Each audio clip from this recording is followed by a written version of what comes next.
There are evenings now, quieter than they used to be, when I sit with a cup of tea and return, almost instinctively, to the young and the restless. I sometimes wonder whether I am watching out of habit, or out of something deeper, perhaps loyalty, perhaps memory. And yet, every so often, a sequence of storylines arrives that reminds me why I never truly left. What we are witnessing now, with Billy and Sally, with Kane's uneasy redemption, and with that deeply unsettling turn in Las Vegas, is not just drama for its own sake. It is, in its own peculiar way, a meditation on responsibility, identity, and the fragile hope that people can change even when the past refuses to loosen its grip. I have followed Billy Abbott long enough to know that happiness rarely comes easily to him. It is almost as if the writers have made him a vessel for contradiction. Impulsive yet reflective, reckless yet yearning for stability.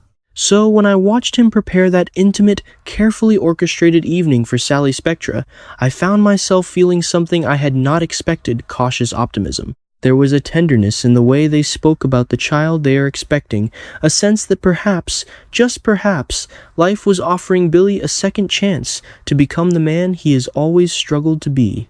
And then came the proposal. A simple gesture, in theory, one knee, one question, but in the context of Billy's history, it carried enormous weight. I asked myself, as I imagine many of you did, is this a moment of genuine transformation, or another chapter in a familiar cycle? My own answer leans toward hope, though not without reservation. Billy's proposal did not feel impulsive. It felt considered, almost cautious. That, to me, is new. But Sally's reaction, her shock, her hesitation, reminds us that love in Genoa City is never just about the present.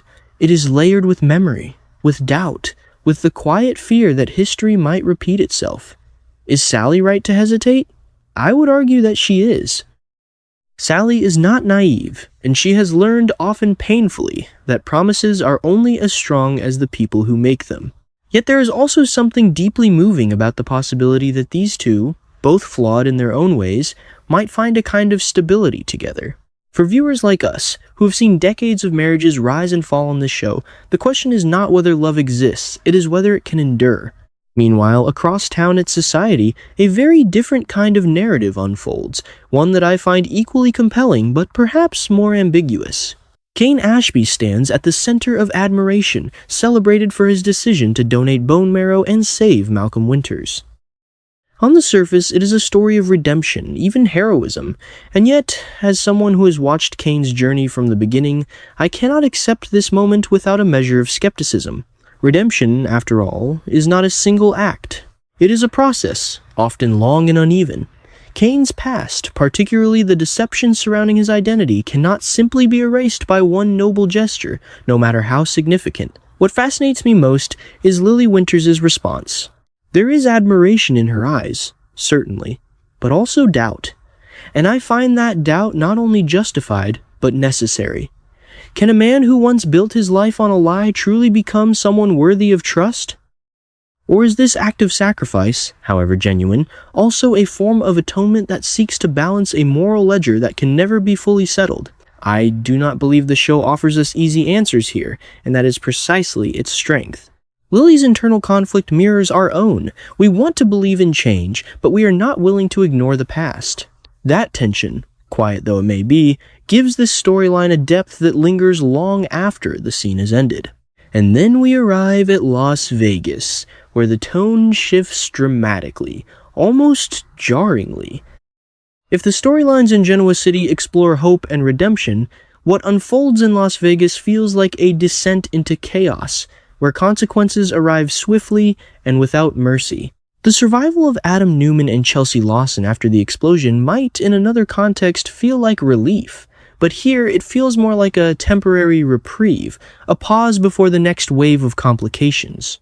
Adam, as always, exists in that gray space between vulnerability and manipulation.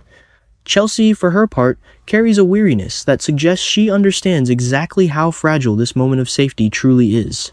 The return to the hotel does not resolve anything, it merely postpones the reckoning. And perhaps that is the point.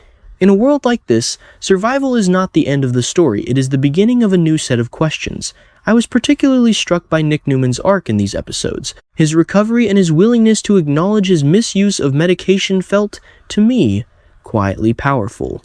There is a humility in that admission that we do not always see in Nick, a recognition that strength sometimes lies in accepting one's own fallibility. For viewers of a certain age who understand the weight of responsibility and the difficulty of confronting one's own mistakes, this moment may resonate more deeply than the more dramatic events surrounding it. And yet, just as we begin to settle into that sense of reflection, the narrative shifts again, this time towards something far more unsettling. Noah Newman's determination to find Sienna introduces a sense of urgency that builds steadily, almost imperceptibly, until it reaches its breaking point. When Sienna finally appears, bloodied and shaken, and confesses to killing Matt, the effect is nothing short of shocking. But shock alone is not what stays with me. It is the silence that follows the stunned disbelief of Noah, Nick, and Sharon Newman. In that silence, we are invited to confront a series of questions that the show wisely leaves unanswered, at least for now. Is Sienna telling the truth? If she is, what drove her to such an act? And perhaps most importantly, what does this mean for those who now find themselves entangled in the aftermath? As someone who has spent years analyzing narratives, I find this moment particularly effective because it resists immediate resolution. It does not offer clarity, it demands interpretation. Sienna's confession may be genuine, or it may be incomplete. There may be more to the story, hidden motives, unseen influences, or even a deeper tragedy that has yet to be revealed. The ambiguity is not frustrating, it is compelling. Looking at these storylines together, I am struck by how they seem to echo one another in subtle ways. Billy's proposal, Kane's sacrifice, Nick's admission, and Sienna's confession all revolve around the same central theme, the weight of choice. Each character stands at a crossroads, shaped by their past but not entirely defined by it, and each must decide in their own way what kind of person they wish to be moving forward. For those of us who have been watching for decades, there is a certain comfort in recognizing these patterns. We have seen characters fall, rise, and fall again. We have learned not to expect perfection, but to appreciate the moments of honesty that emerge along the way. Perhaps that is why these recent developments feel so resonant. They do not promise resolution, they offer reflection. I find myself thinking, as I often do, about the passage of time not just within the show, but in our own lives. We have grown older alongside these characters.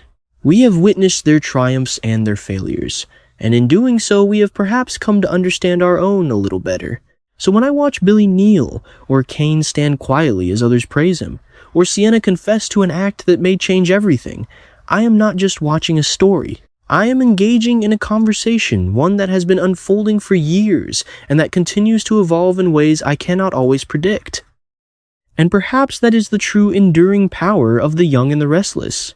It does not simply entertain, it invites us to reflect, to question, to feel. Even now, after all this time, it reminds us that life is rarely simple, that people are rarely consistent, and that every choice carries consequences, some immediate, others delayed, all significant. As I finish another episode and the screen fades to black, I am left, as always, with questions. Will Sally accept Billy's proposal, and if she does, will it bring them the stability they seek? Can Kane truly rebuild trust, or will the shadows of his past prove too persistent? What lies behind Sienna's confession, and how far will its impact reach? I do not know the answers, but I find that I am eager to discover them. And for a show that has been part of my life for so long, that eagerness is, in itself, something worth appreciating.